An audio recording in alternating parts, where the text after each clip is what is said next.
నా భర్తతో నాకు సరిగ్గా పడేది గాదు.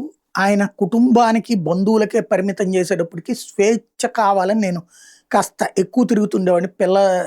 పిల్లోడిని అడ్డు పెట్టుకొని ఎక్కువ వాడికి ఊరంతా చూపించే పనిలో పడిపోతే, నా కొడుకు ద్వారా నా భర్తతో ఉన్న గొడవల్ని గుర్తించినటువంటి సాదిక్కు అండగా ఉంటానంటూ ఆ పైన దారుణంగా నన్ను వంచాడు. మతం మారమని ఒత్తిడి తెచ్చాడు.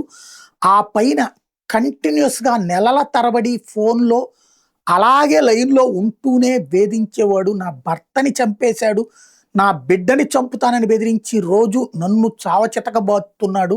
మతం మారమని ఒత్తిడి తెస్తున్నాడు. ఆస్తులు లాగేసుకున్నాడు. మొత్తం దారుణమైన హింసకి పాల్పడ్డాడు అని చెప్పుకొచ్చినటువంటి ఎవరైతే ఆడపిల్లకి సంబంధించిన ఉదంతం ఉత్తరప్రదేశ్‌లో జరుగుంటే ఈ పాటికి వాడి ఒళ్ళు తూట్లు పడుండేది. వాడు పారిపోయాడన్న పేరుతో కాల్చి అవతల పడేసేవాడు యోగి ఆదిత్యనాథ్ ఉంటే. ఇదే ఉత్తరప్రదేశ్‌లో జరుగుంటే, ఆంధ్రాలో యోగి ఉండి ఉంటే అట్లాగే జరిగి ఉండేదేమో అని జనం చర్చించుకున్న మాట వాస్తవం. చర్చించుకుంటున్న మాట వాస్తవం.